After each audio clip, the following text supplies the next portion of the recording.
अधिक मास जानते हो ना, आपकी बार आ रहा है, चालू होगा। 2 जेठ हैं,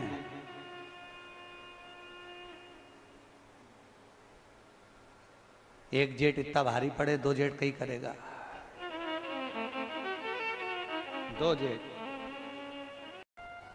अधिक मास का महीना भगवान शिव के स्मरण का माह, ठाकुर जी के भजन का महीना, भगवान नारायण के लाड़ लड़ाने का महीना। खूब प्रेम से भजन, जितना भजन कर सकते हो उतना, और काउंट कर नहीं कि कितना भजन करा है। कई लोग हाथ में वो बटन दबाते रहते हैं, राम राम राम राम। काउंट नहीं करना, कर लो जितना कर सकते हो। अधिक मास के महीने में जितना पुण्य कमा सकते हो कमा है। अधिक मास की पंचमी तिथि के दिन गन्ने का रस, गन्ने का रस जानते हो, ईख का रस, गन्ने का रस तुलसी जी के क्यारे में हाथ में लेकर 7 बार अपना नाम और गोत्र बोलकर छोड़ दो। जिंदगी में 3 साल में तो करोड़पति बनकर बैठ जाओगे, कभी लक्ष्मी की कमी नहीं। टेंशन में जिंदगी जी रहे हो तो अधिक मास की शिवरात्रि मत छोड़ना। 5 दिए अधिक मास की शिवरात्रि पर जरूर लगाना। पहला, शंकर मंदिर के द्वार पर, मतलब शिव मंदिर के बाहर। दूसरा, बेलपत्री के वृक्ष के नीचे। तीसरा, आंवले के वृक्ष के नीचे।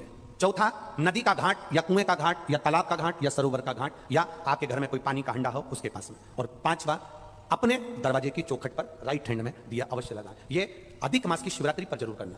जिंदगी में कितना भी धक्का खा रहे हो गए, भगवान हाथ पकड़कर खींचकर बाहर कर ही देगा। शिव तत्व को जाएगा। अमावस्या, पुरुषोत्तम के मास। तुलसी की लकड़ी पानी में घुमाकर, लकड़ी नहीं हो तो माला तो होगी ही, जल में भ्रमण कराकर, जल में घुमाकर, तुलसी की लकड़ी को जल में डालकर स्नान जो करता है, मात्र घुमाना है, लकड़ी डालकर नहीं रखना है, घुमाकर अपने पूजन वाले स्थान पर रख लो, या पानी में पहले से घुमा लो, उस पानी को ले जाकर डाल दो। अमावस्या स्नान जो जीव करता है, शिव महापुराण की कथा कहती है, जितनी वर्ष में सोमती पड़ती है, सोमती अमावस्याएं पड़ती हैं, शनिचरी अमावस्याएं पड़ती हैं, सारी अमावस्या का पुण्य उस जीव के खाते में चला जाता है। कितने मालपुए दान करते हैं अधिक मास में? 33। 31 नहीं लिखे हैं, अधिक मास की कथा में लिखे हैं 33। 33 ही क्यों करते हैं? काहे के लिए करे जाते हैं 33 मालपुए? कोई महाराज जी से पूछियो कि भैया 33 ही क्यों, 31 कर दो, 32 कर दो, और मालपुए क्यों? रसगुल्ला कर दो, इमरती कर दो, जलेबी कर दो, पर मालपुए लिखे हैं अधिक मास की कथा में, मालपुए, और वो भी 33। 31 नहीं। अभी तक आपने जितने भी दान करे 21 कर लो, 11 कर लो, 108 कर लो, पर 33 ही मालपुए अधिक मास में।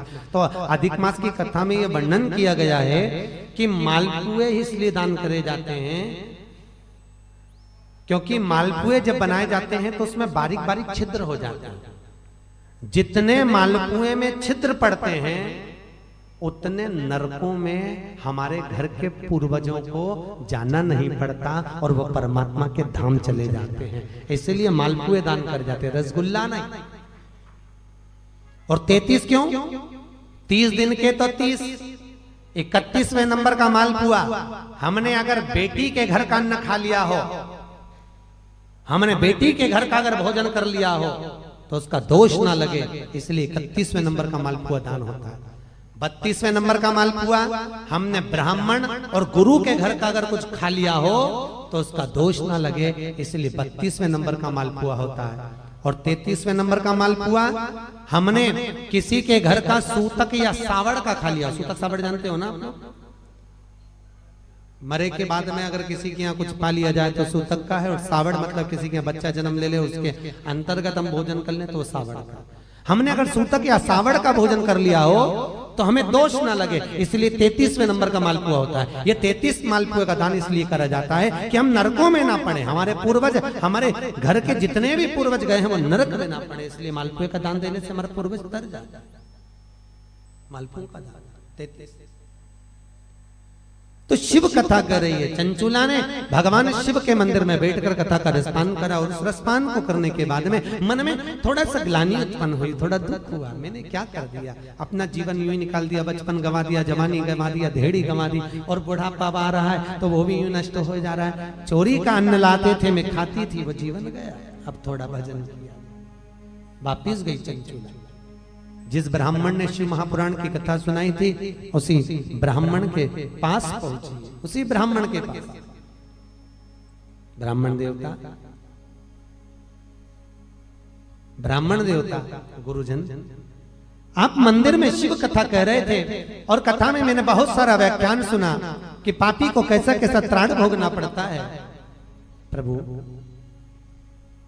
मैं बेधव्य विधवा, ऐसा कोई कथा सुना दीजिए जिससे मैं परमात्मा के धाम को चली जाऊं। ब्राह्मण ने वापिस शिव महापुराण की कथा सुंदर सरोवर के तट पर चंचूला को श्रवण कराई और चंचूला उस कथा को सुनकर भगवान शंकर के कैलाश धाम पर पहुंच गई, जहां पार्वती जी की सखी बनकर निवास किया है चंचूला। इतनी पापी की पत्नी होने के बाद, बिंदु जो कपटी था, पापी था, छली था, उसकी पत्नी होने के बाद भी यहां पार्वती की सहेली का, पार्वती जी की सखी बनी। बड़ी सुंदर।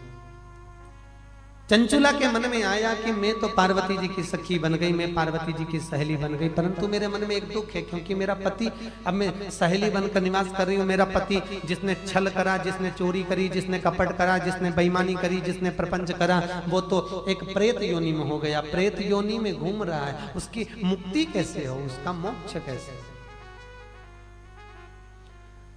तो सूत जी सोनक जी को कह रहे हैं, उस पति के मोक्ष के लिए चंचूला ने पार्वती जी से पूछा, मां जगत जननी अम्बा, जगतधात्री मां दुर्गा, हे जगदम्बा, हे पार्वती, कुछ ऐसा नियम बता दो जिसको मैं कर कर अपने पति को मोक्ष दे दूं, प्रेत योनि से वो छूट जाए। तब चंचूला के शब्द सुने तो तुरंत पार्वती जी बोली, इसका तो एक ही उपाय है, अगर जिस कथा को मैंने शंकर जी के मुख से सुनी थी, वही शिव महापुराण की कथा अगर तेरे पति के निमित्तार्थ कराई जाए तो तेरा पति भी मोक्ष पा जाएगा और वापिस मोक्ष पाकर तू अखंड सौभाग्य को धारण कर सकती है।